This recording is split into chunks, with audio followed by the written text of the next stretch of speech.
Welcome back, guys. I trust you've been staying safe.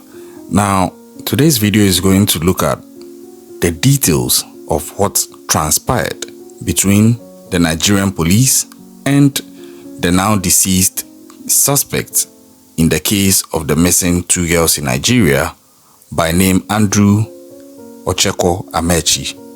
Now, the encounter with the police would eventually end in the key suspect, Andrew Ochekwo Amechi, being deceased under very strange circumstances within the custody of the police officers. They never actually got to their destination, but a lot of crazy things happened.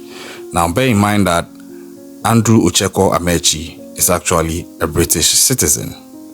So, help me make sense from the details you will hear as having allegedly transpired between the police officers who were transporting Andrew and Andrew himself up until his demise whilst in their custody, allegedly. So, now, Andrew Amechi at the time had been accused of the serious crime which involved the alleged abduction of the two young ladies, namely Abigail Afiba-Tando and Selen Indudem, whom is alleged he had invited to his place in Aba in Nigeria in West Africa. Now, this complex and troubling case actually kicked off on the 7th of May when a missing persons report was filed at a police station in Aba. But technically, the case started sometime in the 27th of April 2024 when the ladies could not be heard from by their loved ones, but officially the report was made on the 7th of May. Now, the report accused Andrew Ochekwo Amechi of being responsible for the two women being missing because he had invited them via social media to spend the weekend with him. Now, bear in mind, one of the women is a married woman, but these two women in question are from different countries, namely Abigail Afiba-Tando is from my country, Ghana, and Selen Indudem is from Nigeria. But they were friends, so they went together.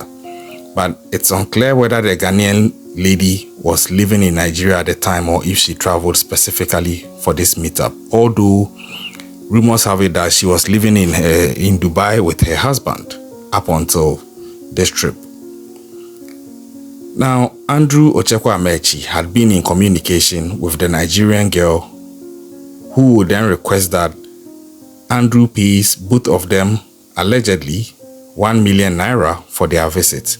Now, this was communicated in a WhatsApp chat message that was circulating, but I've made a video on it talking about the fact that it is not something we can have full confidence in because it can be a fake one. We don't have any way of confirming whether that is an authentic WhatsApp chat between Andrew and the suspected victims or it's something that has been made up by some people. But that message was also out there, and that was the rumor. And it was also established that these two women, that is Afiba and Selen, made the trip to Nigeria, after which they ended up being missing. I think I have a lot of videos of this on my channel.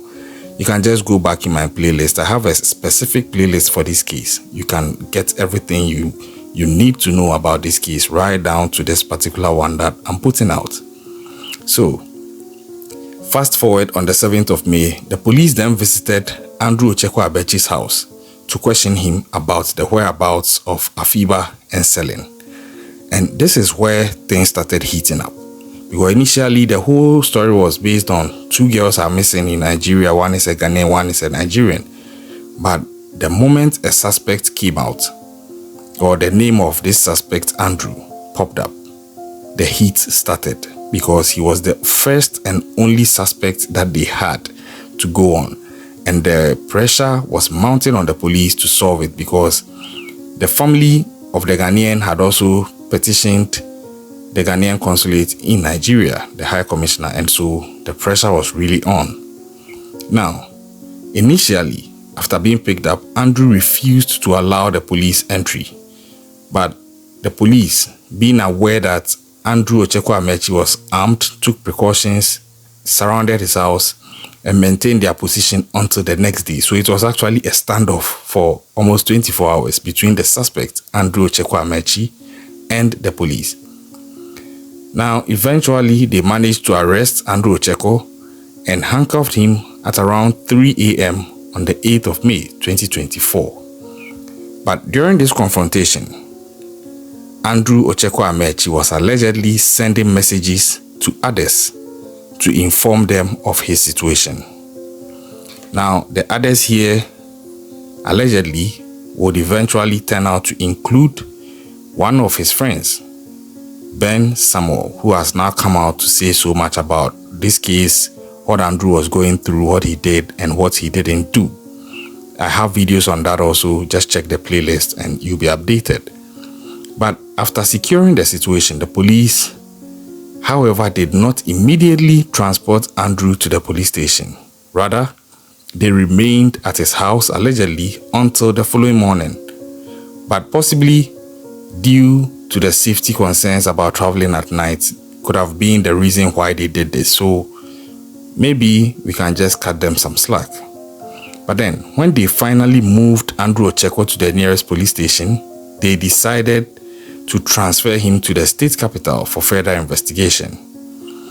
Andrew Ochekwo will therefore remain in jail for 2 weeks up until May 25th.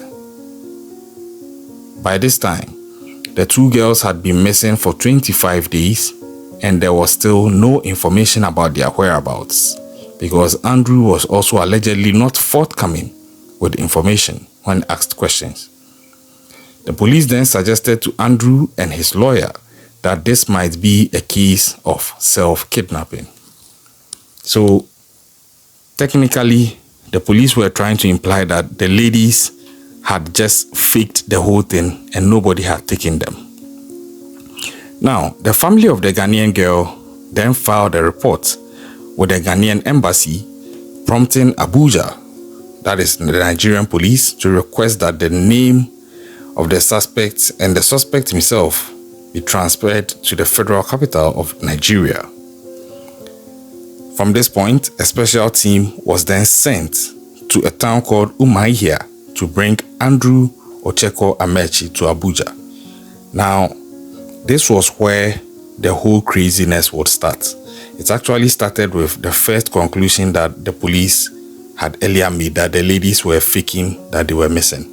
But that was just the tip of the iceberg, because the trip from Umuahia would be one of the craziest trips any police team I know has ever made in Africa. Now, the special team was sent to Umuahia to bring Andrew to Abuja. And the Umuahia police, however, would end up allegedly demanding a bill of over 1.5 million naira for Andrew to be granted temporary release.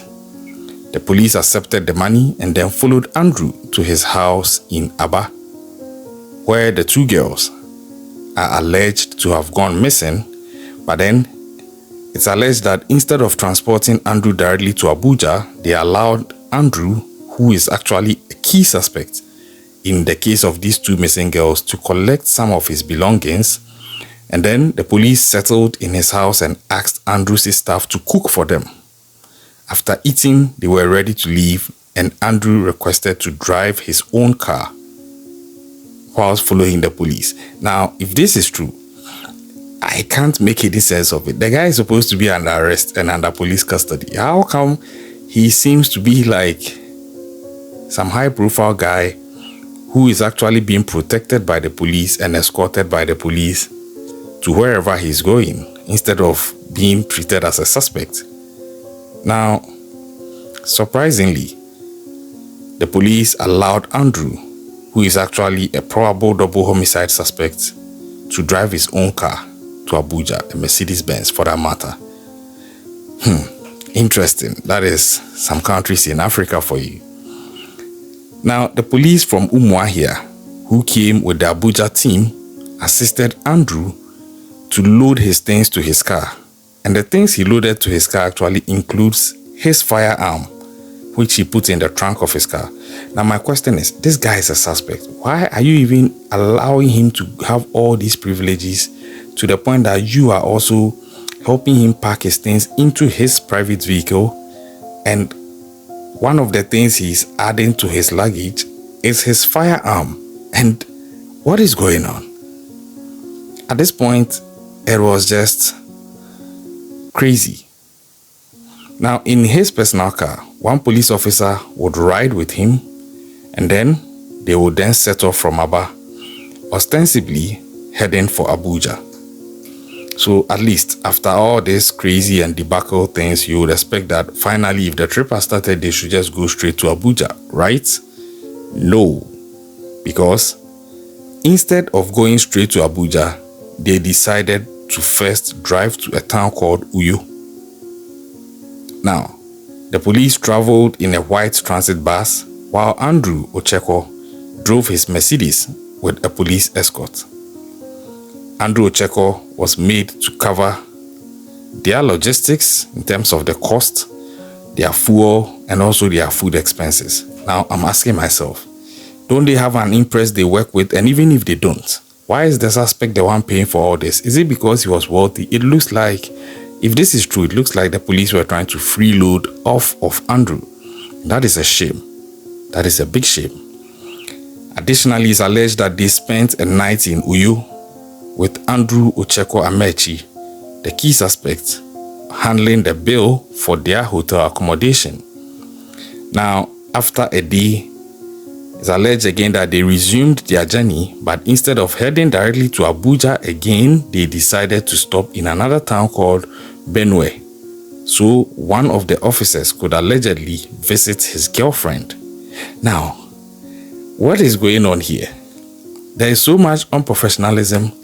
The word professionalism would be ashamed to associate with these guys if what is being picked up is true, because I don't understand what principles of professionalism are guiding these guys.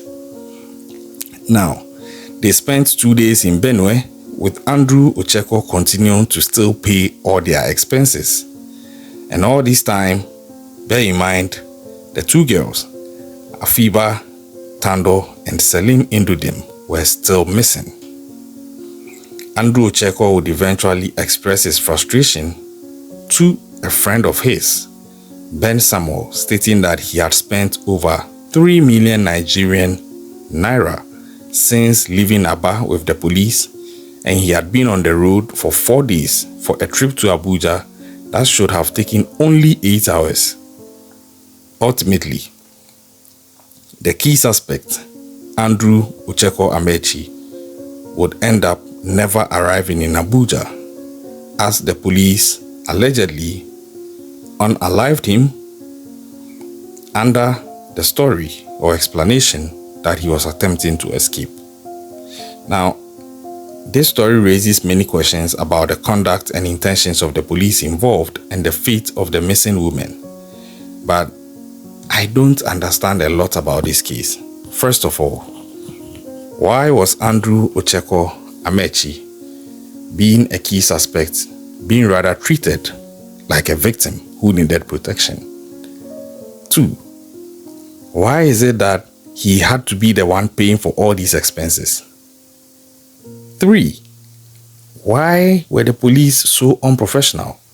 And 4, what really happened between Andrew Ochekwo Amechi and the police on the road to Abuja, which will end up leaving him deceased, where he can never speak for himself? There are a lot of speculations and conspiracy theories circulating on this. I don't want to buy into it, but something definitely smells fishy with regards to the conduct of the police, and people are passing a lot of insinuations and suspicions because it is very unusual for something like this to happen between the police and a suspect, to the point the suspect is the one having to pay for everything that the police are doing. Now, this is a shameful thing in itself, not to talk about the fact that Andrew Ochekwo passed away mysteriously because he was in the custody of the police. The next thing that we hear is that he lost his life trying to escape from the police. There are two theories out there. The first is that he lost his life at the hands of the police whilst trying to escape, and the second narrative is that it's some vigilantes who took him out. The police have launched an official investigation, and I'm waiting to see what the findings will be. Some people are already skeptical and not confident in whatever findings will come out. I'm trying not to follow that suit. I'll just advise that we give the police higher-ups the benefit of the doubt, because I still believe that irrespective of whether there are corrupt police officers anywhere, there are still some few good ones at least. And I'm hoping that the few good ones would be the ones who spearhead this investigation, because this case has been blown to a point where the key suspect has passed, the two ladies haven't been found, and now it has even metamorphosed to a point where the two men who were actively pursuing this from different sides, that is Andrew Ochekwo's best friend in the UK, Ben Samuel, and the Nigerian human rights activist Harrison Wamnishu, seem to now be casting shades against each other on this case. I don't know what is what anymore, because it looks like beside Andrew Ochekwo being cited as a suspect and eventually passing on under these mysterious circumstances, I haven't heard any significant breakthrough about the whereabouts of Abigail Afibatando and Celine Indodem. I hope the police are actually focusing on that also and making some breakthrough, because it seems like they've hit a dead end and the case might even be starting to become a cold case. I hope that is not the case. But I'm still following this case as and when there are updates. I'll bring them to you. Subscribe, turn on post notifications if you are yet to do so. Share this video with your loved ones. I'll catch you on the next one. Stay safe out there.